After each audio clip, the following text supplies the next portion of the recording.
Hello, and welcome to your NASA Weekly Update for the week commencing Monday, the 1st of June 2026. It's Gary here again. It's June, folks, and you know what that means? That means it is Nashville 2026 month, or the NARSA convention month, or Destination NARSA month. Either or is absolutely fine, but as you know, that means in a very, very short time we are going to get together. Do you know, it always freaks me out this time of the year when you're looking for just a wee bit more time, for a wee bit more planning, a wee bit more brain space, quite frankly, to be able to give yourself that opportunity to say, right, okay, have we got all of our, as they say over here, ducks in a row? Are we in good shape to be able to know and understand exactly what's going to happen in every single day or every single event?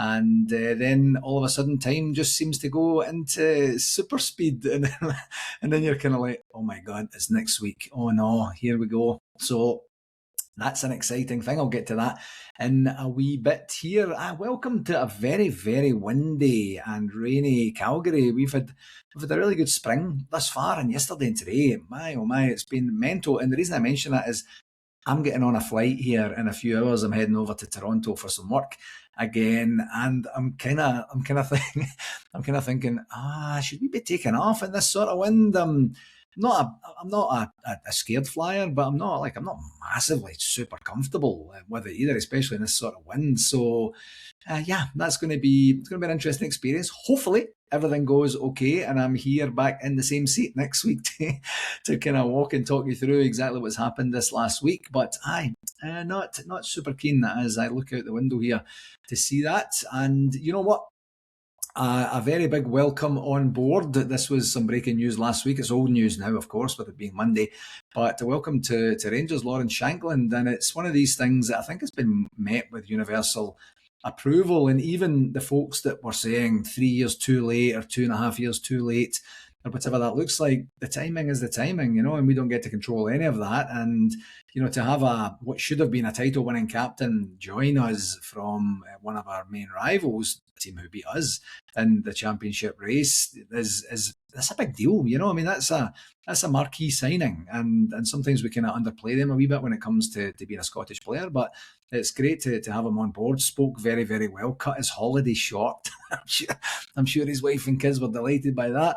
But, we've got him on board now, and hopefully he has a good World Cup. And I was kind of joking with some folks. As soon as he signed, I said, oh, well, that's his Scotland international career done then. Stevie Clark won't pick him. But I'll get to that a wee bit later on. They did well on the weekend there as well. So, yeah, great to have him on board. Good to get a wee bit of excitement, a wee bit of early action in there too, and it's we'll hopefully see what he's made of when he's in a Rangers shirt. Sometimes it works, sometimes it doesn't. I have a funny feeling it's going to work out with him though. I think he's mature enough, he's robust enough, he's diverse enough, he's talented enough, and he certainly has the stature and leadership qualities enough as well. It actually lends itself to the types and styles of signings that the chairman talked about the last a couple of weeks ago now, in terms of, looking for leadership qualities as well as, other things and such. So, yeah, good. And hopefully we get more signings. I think it's quite astute to do it before the World Cup, because I think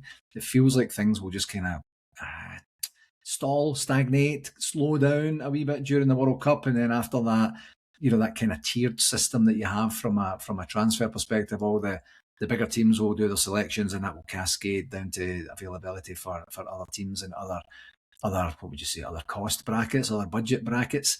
So, yeah, we'll see what that looks like. But welcome aboard, Mr. Shankland, and, I hope you enjoy it as much as we hope that we enjoy you being there too. So I hope you're sitting down for this part. Another quick bit of news from last week is that former referee, head of referees, is he? Willie Collum had his monthly Sky Sports news show. I don't even know what it's called actually, but where they review some of the more controversial refereeing incidents over the last month. And this is a part I need you to sit down for. Shocker. All the decisions that went for that mob from the East End and or went against us were correct. There was enough there. The handball against Motherwell, correct to award a penalty. Come on, Willie. The Alistair Johnson tackle on Mikey Moore, there wasn't the intent to hurt. Doesn't matter. actually doesn't matter what he did, and VAR should have called him over, and then it would have been a red card, and it changes the complexion of the game, possibly changes the complexion of the league title. And no. You know what?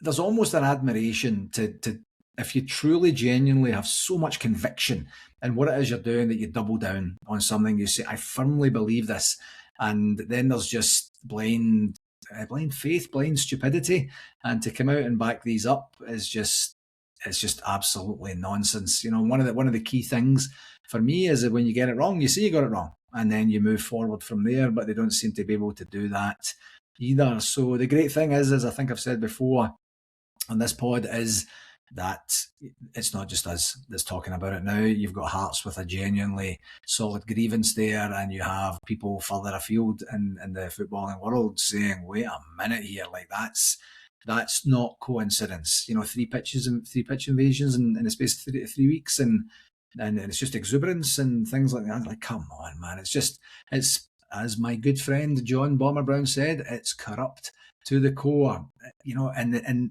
with a lack of evidence for anything else, that's what it feels like. It really, truly does.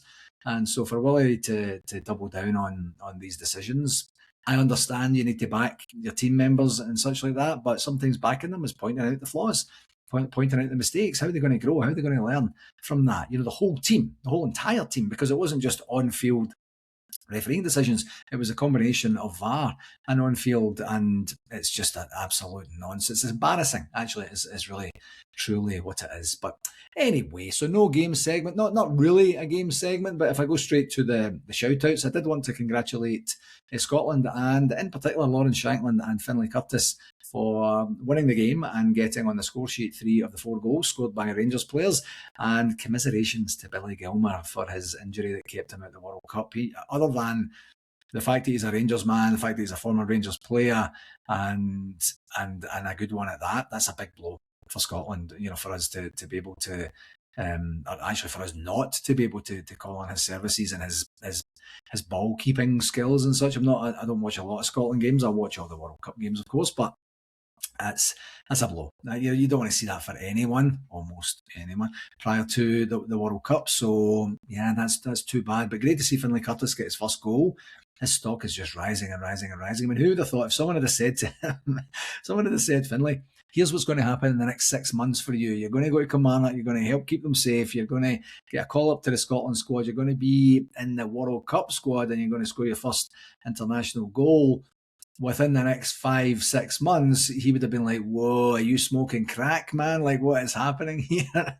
And he's had a brilliant time, and that's brilliant for Rangers, you know, that we get that opportunity, that both he and Shankland come back. Interesting move by Steve Clarke, where he had 3 guys on basically on the standby list, Conor Barron being one of them, and he bypassed the whole list and called up Darren Fletcher's son to the squad, and then kind of mumbled an excuse about that. I mean, if you've got a process, you follow the process until you don't need to follow it. But like, I don't know. I mean, I guess I'm assuming he would have explained it to the players, and the players would have been okay with that. Maybe, but just Steve Clarke doing Steve Clarke things, kind of odd. But anyway, great to see the guys getting on the Rangers guys getting on the score sheet there and signing off with a victory over Dick Advocates, whole team no less. And just another reminder for the Rangers Ladies Lunch, that is on Friday, August the 21st. Tickets are £75. And you get a blue carpet and a glass of fizz, a 2-course meal, special guests, live music, entertainment, a Rangers DJ, and a deluxe gift bag from Harrods Beauty as well. I'm sure most of us could do with some more beauty products in our life. I know that I certainly can anyway. So in terms of the I was going to combine all my words, the Nashville 2026, that we are now 10 days and 1 week away from the event there down in Nashville. That's of course June 11th to 14th. We had some drama real time this morning where one of our VIP guests was supposed to be travelling over today for an extended stay with his wife, and then had the news that his flight was indeed cancelled and he can't actually travel today. He's going to still be there. I won't tell you who it was, but he crossed for Mark Hateley to score a wonderful goal in the final day game back in the 9 in a row era. And he's not he's having a interesting day. Let's just say that. But I think we've got it all sorted out. Brian has been all over it this morning with the hotel and such. So that's kind of what I was talking about at the top of the show. These are the things that come up that typically happen in the invisible. You don't get to see them, and it's a whole bunch of logistics and phone calls and time spent to make sure that things are the way that they are.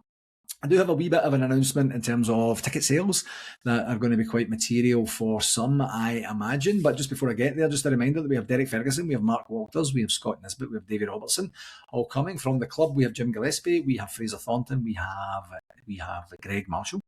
As well, in terms of entertainment, we have our MC, David Edgar, we have Stuart Hay from the Journey Back, we have DJ Angry Bear, we have David Mason, the Rangers club official historian, and we have Rebecca Auchterlonie, and for one night only, we have Danny Magic going to do it. And honestly, I cannot wait for you to meet, for the folks that are coming, I cannot wait for you to meet this guy and see what he does. He's absolutely brilliant as well. Every one of them is brilliant.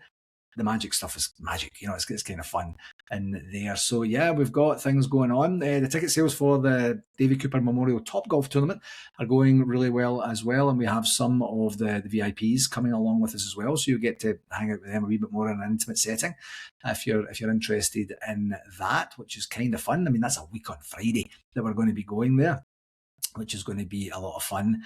And just a reminder that we have swapped the Tam Plunkett Blue Night from the Friday to the Saturday to accommodate the Scotland against Haiti game, and the Walter Smith Memorial Grand Buffet is going to be on the Friday night now, and the Friday night is a Western theme. So if you have cowboy hat, if you have the cowboy shirt, the cowboy skirt, if that's your thing, and the cowboy boots and such, then absolutely go for it. I was thinking maybe this weekend of going and trying to get something. I don't have any Western wear, which is just a thing, but maybe I do. I don't know. We'll figure that out. But I don't want to be the only guy that's not doing the theme. So we'll see what that looks like for a week on Friday.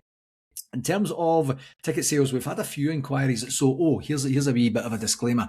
If you've emailed to Narsa Communications or emailed me directly asking if there are single night tickets for sale, our typical process is we have full packages only until we get to a sellout, because we want to sell the full packages. It's a wee bit of an administration headache to split the packages up and such. And we know and appreciate that some people can only make one or two nights, and or they only really want to come to one or two nights, which is absolutely fine. That's your right and your choice. But our right is to be able to manage an event that's going to be as revenue generating as possible. It's going to be as easy to manage as possible. But what we decided on the weekend with the executive was that we are going to put the individual nights on sale. So another reminder that if you are booking for the Friday night and you think it's a Tam Plunkett Blue Night, it's not. The Saturday is a Tam Plunkett Blue Night to coincide with the World Cup game for Scotland.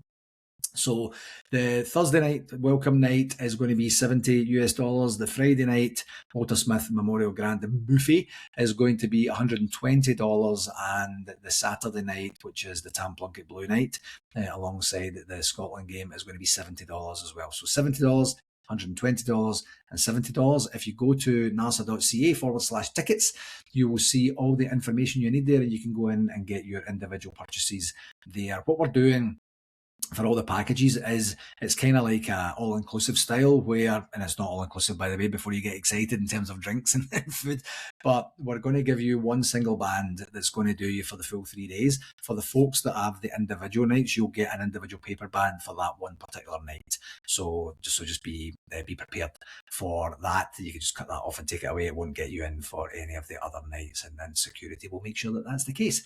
So yeah, final stage logistics. I mean, 1 week from now, I'll be saying, I think everything's done. If it's not, hey ho, we'll just need to go and do what we need to do and have a great time when we're down there. So I can't believe it's next week. I really genuinely can't believe it's next week. That's incredible how time has absolutely flown by.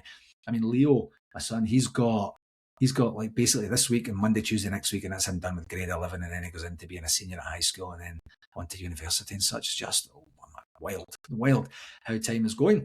In terms of other NARSA business, we do indeed have our annual general meeting this coming Saturday.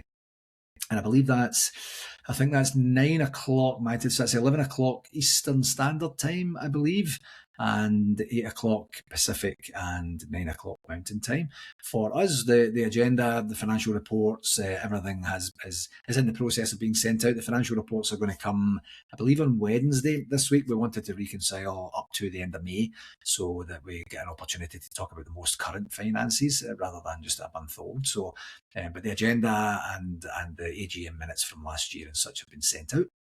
And hopefully we have a wee bit less drama at this AGM than we had. That debacle that we had, it was over 2 hours long. The Rangers delegation walked out. We didn't even get the Q&A with them because of some bad behaviour and some not quite in keeping with the spirit of NASA or Rangers behaviour too. You know, it wasn't something that's going to be repeated, but hopefully it's going to be repeated. But we do have a couple of important, constitutional conversations to have, and we go through. You'll get to know everything that you need to know about what's going on in the world of NARSA. So looking forward to that. Kind of looking forward to not chairing the meeting. I have to say, I am. I'm almost like a professional meeting goer. That's what it feels like in certain parts of my job, and I don't particularly enjoy them. What my motivation is, as soon as I go into a meeting, is to end that meeting as quickly as I possibly can. And in the AGMs especially, because the AGMs, they're very, very important. They're obviously part of our constitution, and they need to happen to keep the integrity and the fabric of the association together. They're just boring. They're boring. The atmosphere's a wee bit weird in it, and there's just not a level of camaraderie or community that I feel with them. And this is just all about me for this particular occasion. If hopefully people that come along find them informative, find them enjoyable, and find that they are actually adding value and helping, create intention and purpose for us as we go forward. But they're just a bit awkward for me, So I'm happy just to be sitting there as the past president, supporting my colleagues and weighing in if I need to weigh in, and just seeing how it goes in the passing of the guard that continues. And then that means I have one more year left after the AGM, and then thanks very much for 15 great years, NARSA. Thanks very much, Rangers, for making that one of the most barren 15 years that we've ever had, and in terms of trophies and such. And then when we did win trophies, it was COVID, so we never got a chance to get together anyway, but then I get to pass on the torch to future generations and move on from there. So exciting times coming up in the next wee while. In terms of the Gers Guide, I'm recording a wee bit early because I am flying here shortly. So right now it's 9:19 a.m. and there was no Gers Guide published this week. And I don't know that there would be a Gers Guide coming. Maybe it is, maybe it's not. It doesn't really matter. But the key note was, or the key happenings on the football side this past week were that Rangers women's team were playing that mob from the East End in the Scottish Cup final, and in keeping with a completely disastrous end to the season for Rangers Football Club as a whole, we went down 1-0 to that mob to lose the cup. So at one point, it was looking like we'd gotten to the Sky Sports Cup final, and it was that double was on the cards, and then we completely capitulated on the last game of the season, that 6-0 defeat by Glasgow City, and then we had a situation yesterday where we're playing against 11 versus 10 women yesterday we had 11, by the way, and for about half an hour. And how many times have the men's team done that? We just, as soon as we go to one women advantage in this occasion, where you're in a situation where you don't really know what to do. I don't understand why we don't practice that, why we don't train for that, why we don't understand how we could get that. But we battered them, just couldn't put the ball in the back of the net. So yeah, no silverware at all for any of the senior Rangers men's or women's team for season 25-26. So I think I can wholeheartedly speak for fans of all of the teams to say good riddance to that dirge of a season, and here's hoping that better things are in their future as we are moving forward.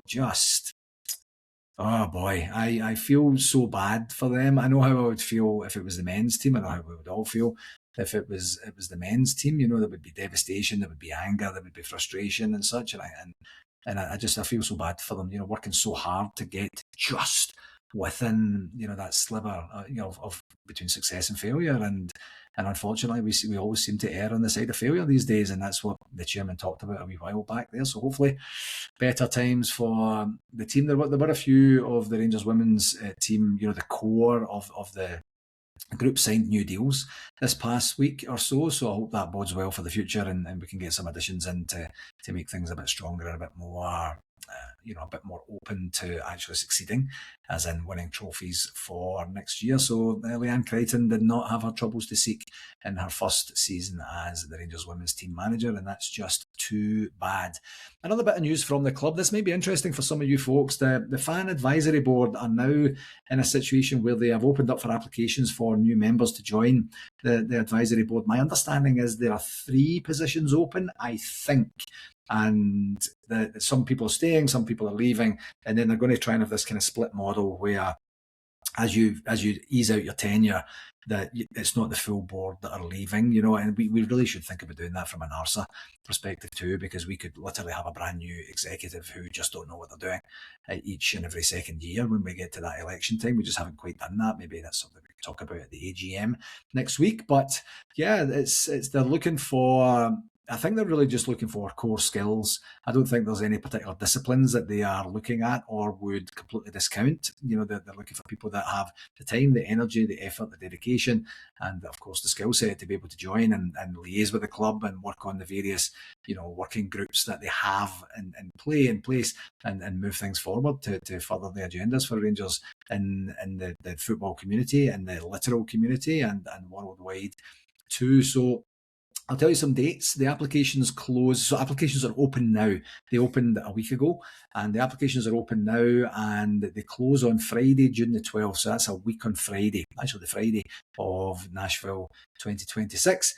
And the shortlist will be set on the 30th of June. So they give themselves just over 2 weeks to go through all of the applications. I think they'll probably be reviewing the applications as they come in. And then there's going to be 3 sets of interviews. The interviews are going to be on Thursday, July the 9th, Tuesday, July the 14th, and Wednesday, July the 15th. And then they will make a decision, and the new board in its entirety will be in place for the new season starting. So if that's something that you're interested in, just go to the Rangers website, go to the news section, and you'll see the article there. And if you have, as I mentioned earlier, the time and the experience and the drive and desire to go in and help, this is not for the blazer chasers or the people that just want to say, I am part of this. These are genuine working positions where you're going to be expected to provide a bit of a commitment. The article gives all the information you need. I mentioned that a wee bit last week in terms of what that looks like too. So yeah, I'll continue to mention that for next week. And because that'll be the last week prior to the deadlines closing, and then once we know what that looks like, I'll mention it towards the end of the summer as well. But yeah, something I was involved in the official fans board. I think I mentioned that before. Maybe I did, maybe I didn't, but that was about 10, 11, 12 years ago, something like that. And that was, we weren't in a great space or place there, but the intention from the club was there, and had that opportunity to really truly help from the inside, and we did some decent work, and then we just imploded. And then I just kind of all fell apart. So yeah, it's one of these things. Maybe a few years down the line, I would be interested in doing something like that too, but I'll concentrate on my NARSA and my Calgary work here and create space for other things that are interesting to me too. So just another quick reminder, if you can, please, promote this podcast to other people. Follow us on NARSA Comms on TikTok and on Instagram. And like and subscribe to our YouTube channel. So a wee bit of a quicker one this week, as would be the case, of course, when there's not too much happening in Rangers land. But as always, I'd like to take this opportunity to thank you very, very much for taking the time to listen or tune in. Please do share it with someone that you think might get benefit from that. And until this time next week, wish me luck with my flights today. Hopefully the plane doesn't get turned upside down as it tries to take off, and all being well, and if the big man upstairs looks after me properly, I will see you this time next week. So until then, take care of yourselves and all the very best, okay? Follow.